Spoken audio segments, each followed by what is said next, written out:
Hello, and welcome to Technically Speaking, a podcast where scientists and engineers come together to chat about a common interest, share knowledge, and satisfy some curiosity.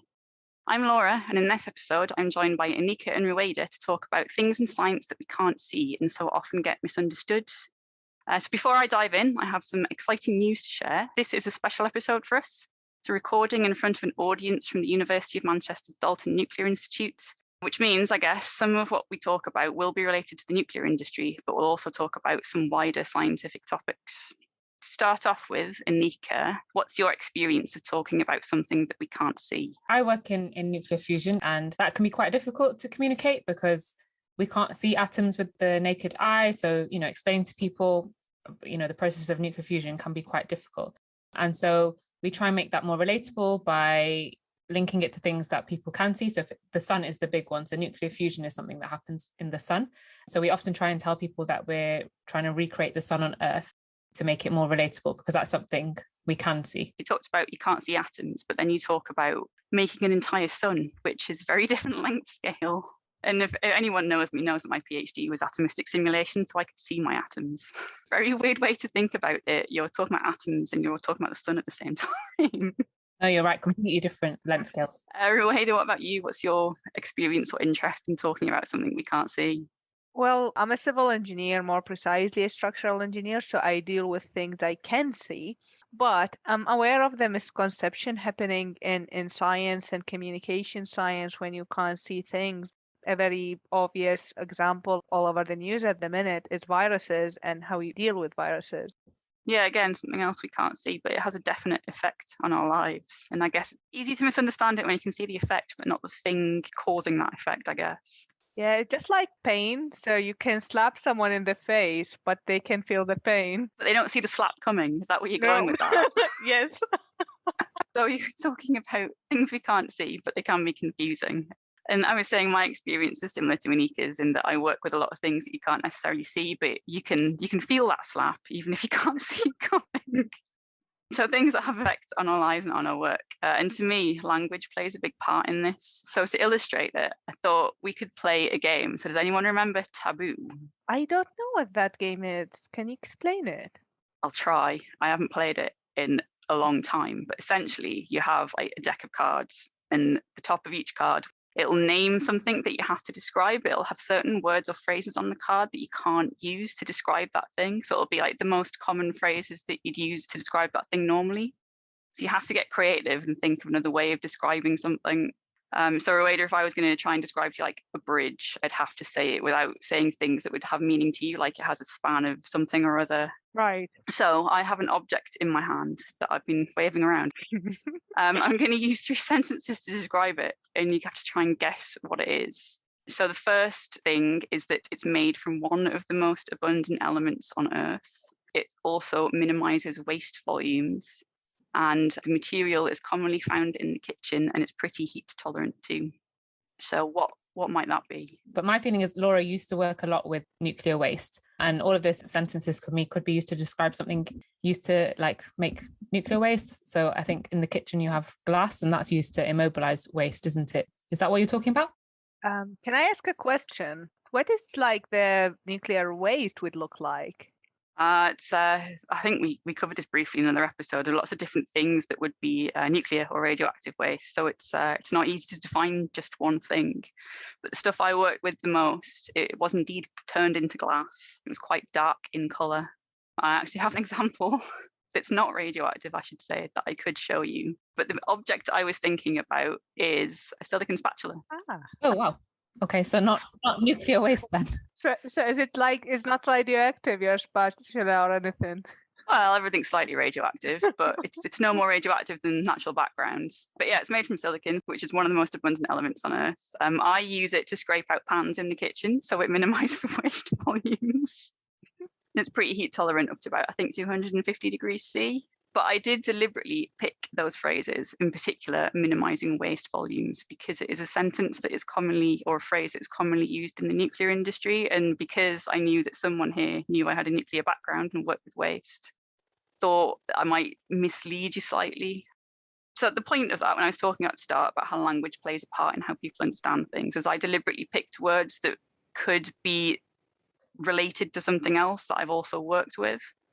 That's one example of an everyday object, of a spatula, that could be misconstrued, it could be misunderstood. Yeah, it could feel like a nuclear waste. There are other things that we can't see that are easy to describe in a way that could be misunderstood, right? And I used to work at the Dalton facility, which is a radiation facility. So I think that's one of the big things in the nuclear industry that can also be misunderstood because we can't see it. So I guess one question to ask is, how can we make radiation more understandable? I think we have to start with like the fundamentals, right? So maybe we have to define what is radiation. And I guess that means different things to different people depending on what their backgrounds are. So I've spoke about the sun previously. So if I was thinking about radiation from the sun, I might think of heat radiation. I wouldn't necessarily think of something radioactive. Whereas in the nuclear industry, we're talking about ionizing radiation, right? It's something that it helps when you have some kind of personal experience. So I remember in my undergraduate degree, I was really lucky and I did mechanical engineering, but I did some nuclear modules, and as part of those modules we got to go to the Wilfer reactor in Wales, which I believe has been I think it was a Magnox reactor and it's been decommissioned I think a few years ago. But when I was there, we learned about the ionizing radiation because we learned about when we went on the tour, the people we went with had to wear a badge, the dosimeter badge, and their dose and the dose rate was constantly being monitored. So I think that was really interesting to learn about. And the fact that I remember when we were there, they talked about how actually doing a tour on the site, you're basically exposed to less, like a dose lower than the background radiation. I thought that was quite crazy actually, to be in a nuclear power plant and not be exposed to radiation. For me, if I think about nuclear radiation, the first thing would pop on my head is Chernobyl.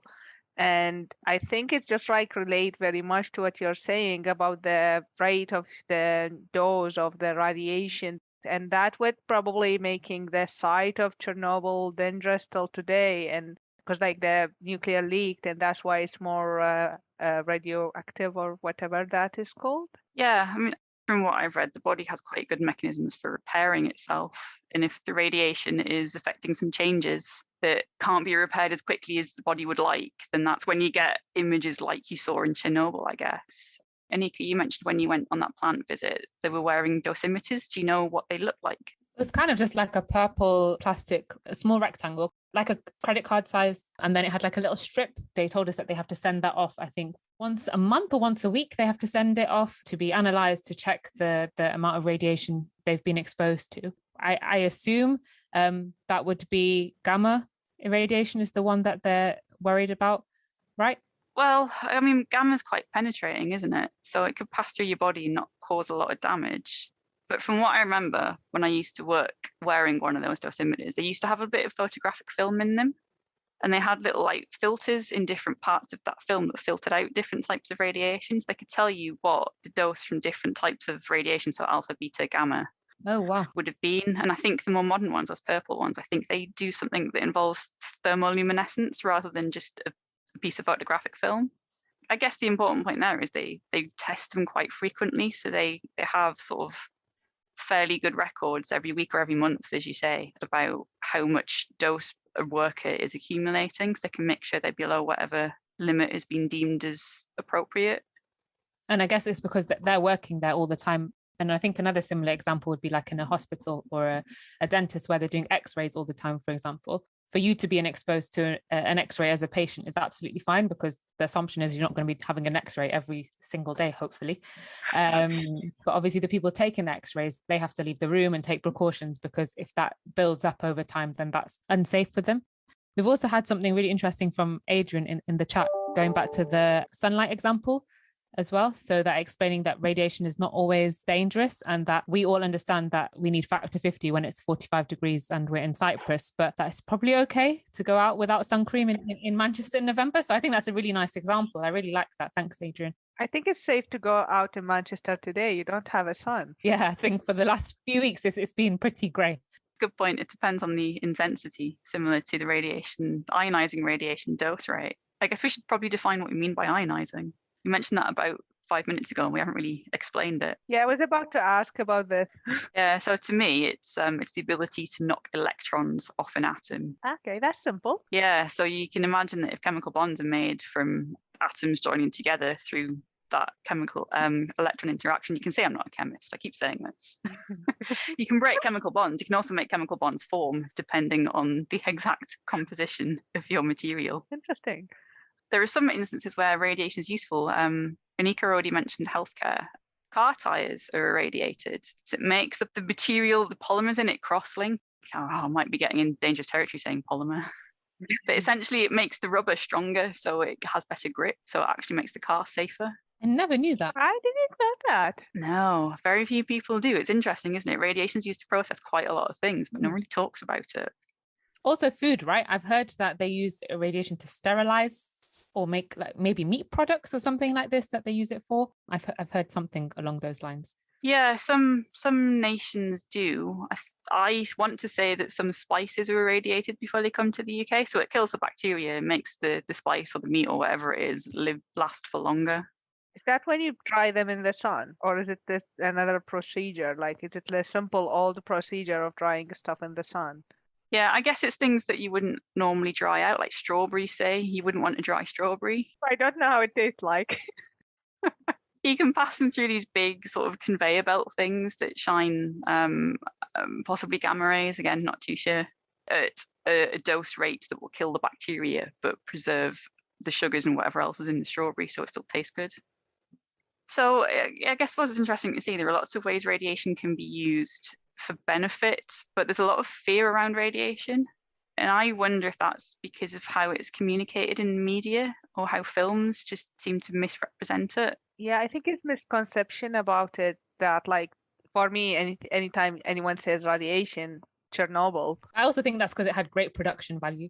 Do you know what I mean? Like the people who made that series, it was really exciting to watch, really dramatic, and like it held people's attention. I think, you know, the other stories, the more positive stories, no one's portrayed them in that way that makes them so accessible and exciting to the public. So people remember, you know, the negative things maybe. Yeah, because it's misconception, isn't it? Yeah, and it's always that big dramatic something's gone wrong that is more interesting than look at this brilliant thing that radiation helped us do. But I guess we've all got examples of other things that are miscommunicated or that are unseen, which is why they're miscommunicated perhaps from other parts of our lives. Yeah, I think like some stuff is miscommunicated by accident, and other stuff I think it's a deliberate kind of marketing ploy as well from certain industries. So like I know fashion is a big one at the moment that people are talking about. So a lot of companies are saying, oh, you know, we're making things in a more ethical way, we're using sustainable materials, and, you know, we're really good for the environment. But I think Greta Thunberg did an interview with Vogue and basically talked through how a lot of this stuff is just greenwashing. So it's the, you know, the fashion industry just portraying themselves to be doing this because they still need people to buy clothes at the end of the day to be a viable industry. And Greta's kind of point of view was that actually while you're consuming so much stuff, you are contributing still to climate change, because I think the fashion industry is like one of the biggest, I want to say it's like it makes 8% of CO2 emissions, but I think we need to fact check that because I can't remember, but it's a ridiculous amount. Like it's several countries worth of emissions from the fashion industry. And the point of Greta was that like, yeah, we just don't need to consume as much. That's the best way you can be sustainable, but that doesn't fit with the fashion industry making money. So I think that's a nice example of kind of deliberate miscommunication from the fashion industry to make people think that they're making better choices, but actually the choices to not buy things would be better than buying things that are so-called sustainable in inverted commas. I guess the challenge there is like, how do you define sustainable? Mm-hmm. How do you get across how a global industry operates to someone that just wants to wear clothes so they're not cold and uncomfortable or covering up from the sun? I think it's so nuanced, isn't it, sustainability, because you have to think about every kind of aspect of the supply chain, and people just don't do that. Like we all use mobile phones, but we don't think about, you know, where bits in our mobile phones are coming from. Or I know veganism is big at the moment. I'm an ex-vegan, so apologies to anyone who may still be vegan, but a lot of the time people say that it's great and it's a really sustainable way of living, but it's not that simple. How certain, you know, products are farmed, or how workers are treated in the production, or you know, in farms and things like that, can be really terrible. And for me, that's not sustainable. So I think we need to be more nuanced as a society when we're trying to describe and explain these concepts. Also, like some people are vegan for like health issues, so we're not touching on those? No. We don't want Yeah. anyone to get funded. Yeah, I guess everyone's got their reasons for doing something. But I mean, I guess so Greta's saying just don't buy clothes, don't consume as much. But then I can imagine that that would have a negative effect on the societies that are built up around whatever that industry is. I guess it depends on how that company does its business and whether it looks after the people and the environment that it operates in. Which, yeah, you're right, it's difficult to know. I know in finance, there is something called ESG scores. So there's obviously some calculation to determine whether a company is doing things sustainably or not, if they can come up with a score. But I also know there's some debate about how useful those scores are. It depends on the method that you've used to arrive at that number, I guess. Yeah, so because like how would you define how sustainable thing is? Is it the year that you use it? Is it how durable it is, or is it the material behind it? Yeah, I just seen that we've got a message in the chat that the fashion industry is responsible for 10% of annual global carbon emissions, which is more than flights and maritime shipping combined. And I think there's an inference that it's continuing to increase its emissions. So we're consuming more fashion when perhaps we shouldn't be. Well, we're talking about misconceptions, and something like recently in the media, like all over now, is vaccines and anti-vaccine propagandas. So I think whoever create these propagandas playing on people fear, which is something we can see like pain. So when you play on people fear, you will relate that to something to lead to a huge misconception. And recently in the news, I was reading that I'm a Legend movie. It created a bit of a misconception about the vaccine would change people to zombies, because in the movie, like they injected the population with something to help with cancer, and they ended up with 99% of the people die, and the rest got turned into zombies because of the vaccine. And the anti-vaccine propaganda people promoted that movie to say this is the future, ending up like the screenwriter of the movie tweeting about saying, well, this is fictional and you should not believe that. So you can see like how misconception will play on people fear and get people to believe unbelievable things like a movie. I saw some of that, the anti-vax stuff that was about I Am Legend, and I don't think they actually said this will happen. They just kind of posted a picture and vaguely linked it to vaccines and let people, I guess, make the link themselves. So like people's imagination could then just go crazy, and often what's in your imagination is worse than what you see in films, right? Yeah, it's again something you can't see.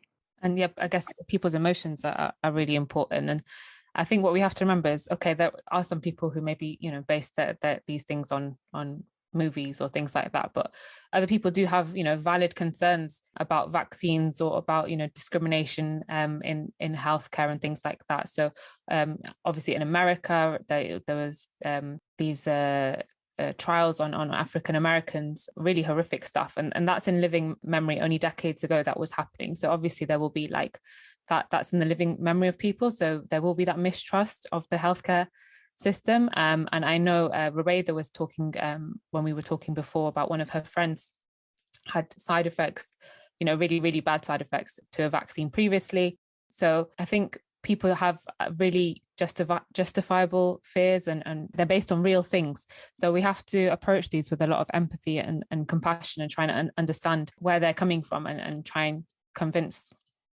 why it's actually good to take this vaccine, even though there is that risk still there. Yeah, because you have sometimes like the benefit would outcome the risks. And I think like certain decisions were made in the UK on what type of vaccine to give people based on this assessment of risk vs benefits to people. So a lot of these fears come from like your formative years, right? And what you saw when you were growing up. And like, I mean, for me, I grew up, vaccines were a standard thing. There would be like every year in school, our school group would get given an immunization that was appropriate for their age group. So I think for me, it was just something I was used to. And we also had like, wasn't related to viruses, but sort of more widely healthcare in general. We had a dentist come into school when I was about, 8 years old. And you stain your teeth with some dye that showed up all the stuff that's still on your teeth, even after you've just brushed them. And it sort of pointed out how much stuff is still there, even though you think it's clean. And it took a lot of effort to get the stain off. So that stained plaque and bacteria and whatever else. So I think little examples like that kind of showed me, like, there's an expert telling me to do something and I can see why. And if I don't do this, I'll get ill, because I did get quite a lot of colds when I was ill. So again, related to viruses. Yeah, well, that's interesting you said that, because my younger sister got an eye test, because they test our eyes in the schools as well. And when she got her eye test, she was in the second grade, so she's pretty young to know that she can't see well. And we found out that she needed glasses from the school test. Oh, what age was that? Sorry. It's about 8 years Oh, old, okay. so she did not know that she's not seeing very well. Wow. So what she could not see was just normal, and no one had really had that conversation. Yeah, because she did not know at that, like, she's like pretty young, that so, but we kind of noticed she's being weird with reading stuff, but like the school books would have a huge letters at this age, so you won't notice that much. And when they had the eye test, it seems she had quite a bit of problem with her eyes, so she had to wear glasses. But without that test being in the school, we would have like missed that till later age. So I guess, yeah, again, what you experience in school and the people that teach you makes a big difference. But I can certainly see, if you didn't have those sorts of experiences growing up, if you'd never been introduced to that dentist that showed you how bad your teeth are, even though they look clean, or to have health checks or immunizations in school, you might have a very different approach. And for me, something else you can't see, so we touched on this a bit earlier, so viruses are pretty small, so you can't see them. But atoms are even smaller. Your I know. atoms again. Yeah, I love my atoms. Aneeqa mentioned, like, we can't really see what's in our smartphones. We just kind of pick them up and use them. But I know that the technology in smartphones has gotten more and more complicated, which is why they last longer and they can do more things and they're more powerful. But that means there's a wider variety of chemical elements in there which need to be mined. They have to come from somewhere, and normally they come out of the ground. But I have no clue really what is in my phone and where it comes from. Well, I know they use them now to make the Olympic medals. Yeah, I'd heard that, recycled phones. So is there a lot of like gold and silver in them? I don't know. I don't think it's really gold though, is it? The medal. I think it just look gold. Could I'm be, not or sure though. gold plated. They've been shortchanged, those Do Olympians. we have any Olympic medalists in our audience? Maybe they can. But I mean, you can't see where your atoms come from. I have no experience of mining either. If these things come out of the ground, I've never been down a mine. I don't know any miners, and I wonder how dangerous is it. There's a lot of stories about mining being dangerous, and I guess when I've spoken to people, it's sort of, they've come up with images of like people covered in dirt or explosions and things like that. But I honestly don't know if those images are true, nor do I know where in the world these mines are. True. The thing about people being very detached, because I think before people knew where, like, if you had a piece of technology, you could take it apart, look what's inside, figure out, where bits and bobs come from, change things as well. But as we move on, I feel technology, it's like I can't open up my phone. I don't know about anyone else, but I'm unable to open up my phone, so we can't see what's inside. And I think that's so common across not just technology, but so many different things, whether it's food, for example.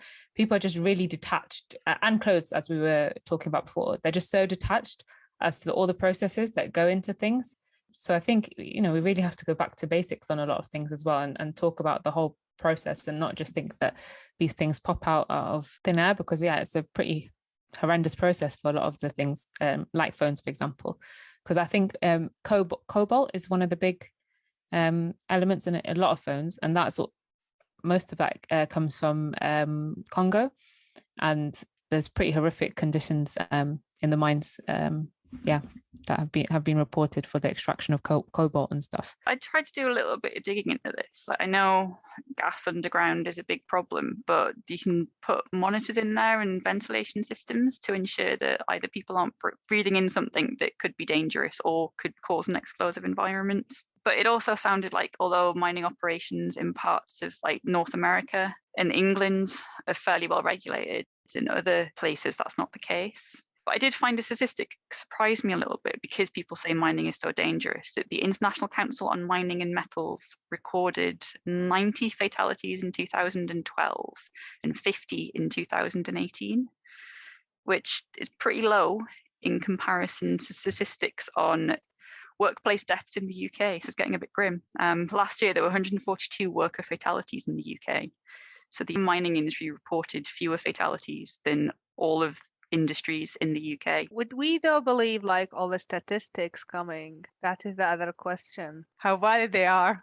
It's a very good question. It's there's a bit of debate about how the mining industry reports their fatalities and how accurate they are. Some of them don't class like a fatality that's due to transportation rather than the mining operation itself as a fatality. And I guess if that mining operation is producing a lot of dust or some other pollutant, which might be affecting a local community, I can't imagine that that is recorded as part of the mining company statistics. So yeah, you're going to say lies, damn lies and statistics. Seems to where we're going with this. Yeah, it's like because like it would depend on the way you measure stuff. Like because you'll have this like this key point that you would measure against. So maybe you would classify someone who fall in the website as an injury, but eventually he could eventually die, though you won't classify it as a fatality at the end because he did not die on the site, and that would be a different definition between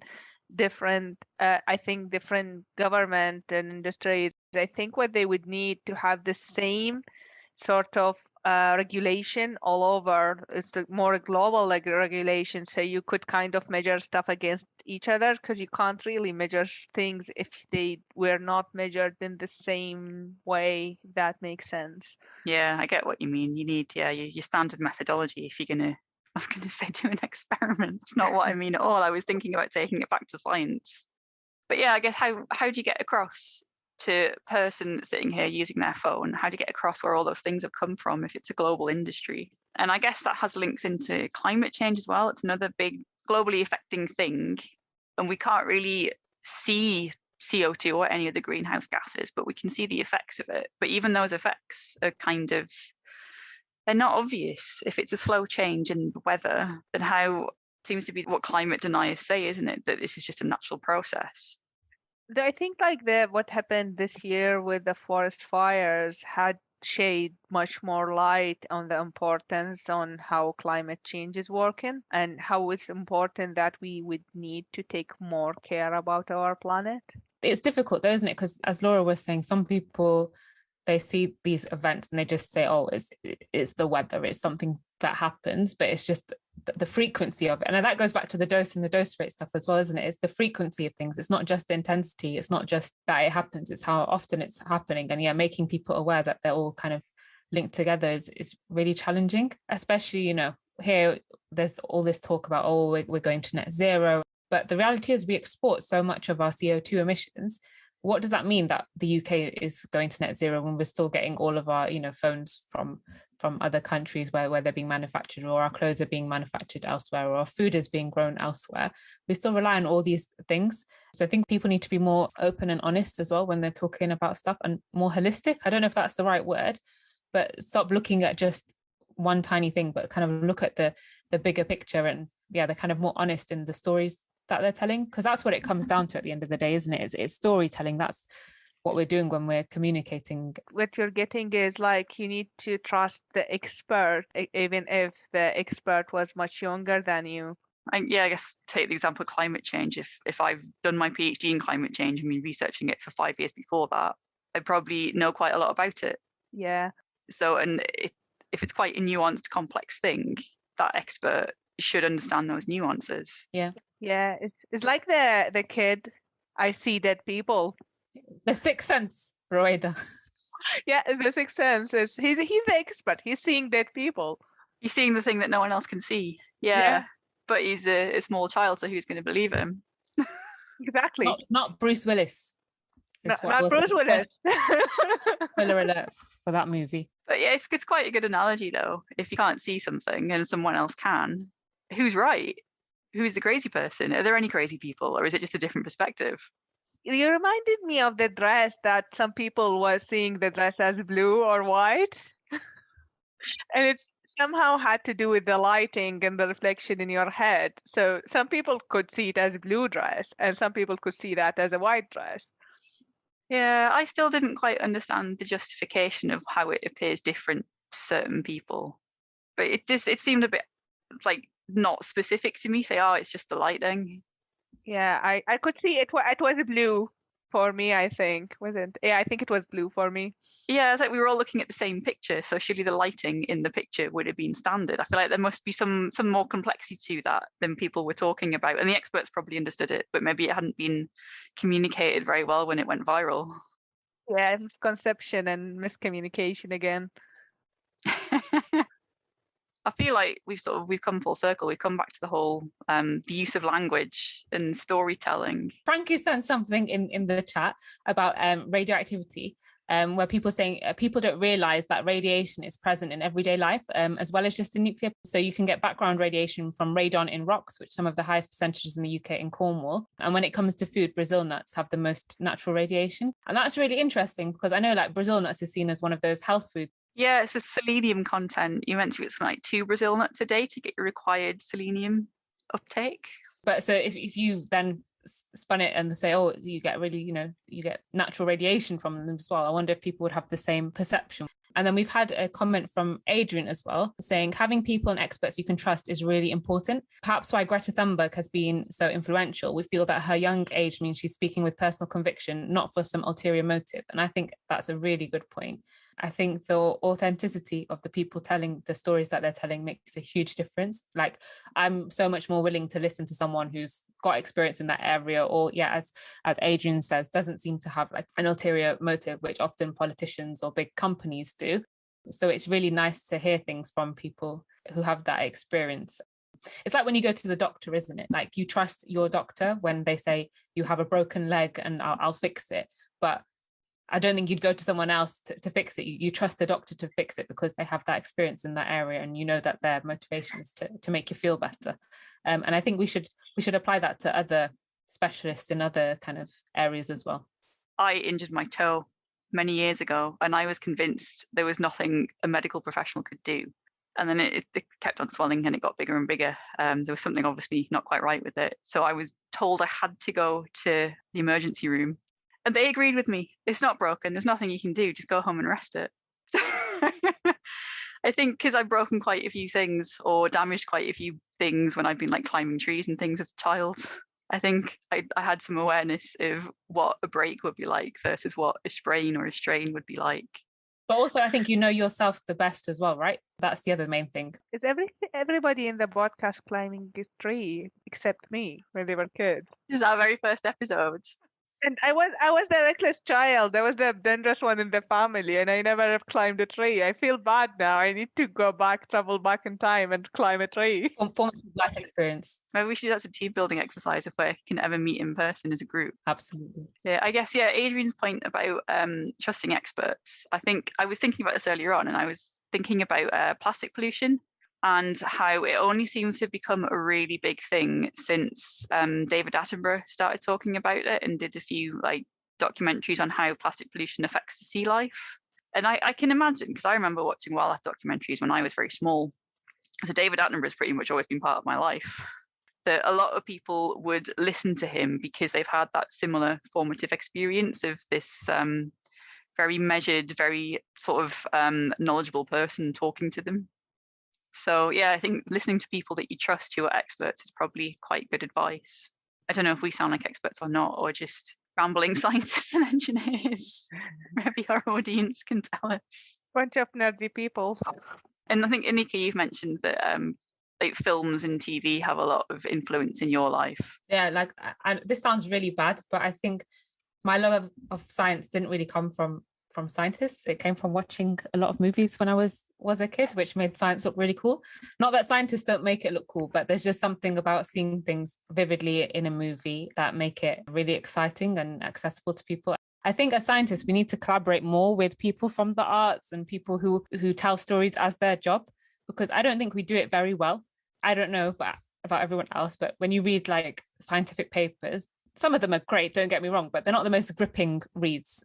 Do you know what I mean? They're no Lord of the Rings. But I think we need to collaborate more with artists and authors and people working in these industries to have more kind of, what's the word? Authority over our stories. Is that the right word? Like we control what stories we tell rather than them picking, Chernobyl or things like that. If we as scientists choose the stories we want to tell and make it, accessible to the public, I think that could really be important in spreading kind of positive messages and changing the narrative. Control our narrative. That's what I was trying to think of. Yeah, we could control our narrative. I think that's what documentary people are trying to do at this time, isn't it? They're trying to get the story in more appealing way to the audience and tell the right story rather than the odd, weird story that has been twisted by someone. And I guess like documentaries are one part of it, but there's also, like, I'm quite a big fan of the Marvel films, and I grew up with a lot of sci-fi films as well. Now you got me to think about the Simpsons and the shiny material that they got. Is it always shiny? It doesn't glow. It makes other things glow. Oh, I didn't know that. It's back to the film badges. I said they're thermoluminescent. So they luminesce when the radiation impinges on them, and you can tell something from it about the way it luminesces. Depends on the chemicals. But does not glow itself. Shouldn't do. I mean, yeah, I guess if you shine UV light on things, certain things can glow. It depends on the chemical. Interesting. Anyway, I feel like we've gone down a weird rabbit hole and gotten very distracted. So I think that's probably a good place to leave it. So how do we communicate things that we can't see? It seems like there are lots of ways that science and engineering is misrepresented in news or by films or even from stories that form part of our society. So I guess as scientists, we're up against the sensationalist stories that people choose to tell. And they're stories that can play on people's emotions, like with the anti-vax stuff, which means that focusing on facts alone won't work, because as Aneeqa pointed out, sometimes they're just really boring. So the greatest challenge is for scientists to tell stories that have meaning to people, and also to ask people to think critically and develop a questioning attitude and maybe set aside their fears and start to ask more questions. And I guess we should also recognise when someone has had enough expertise to offer useful information, whether it's David Attenborough or Greta Thunberg. So we don't have a particularly great answer for how to do that, but I guess this podcast is one way of starting those sorts of conversations that can get people to ask questions and ask about things they want to hear about. So if you want to speak to us and carry on this conversation, you can find us on Twitter, or you can leave a comment on this episode. The views expressed in this podcast belong entirely to the person that said them. They do not represent any industry or organisation. If you enjoyed listening to these views, it would really help us out if you could rate us, leave a review and tell a friend. This podcast was sponsored by no one, but if you're interested in funding us to continue to have frank discussions about science and engineering, please get in touch.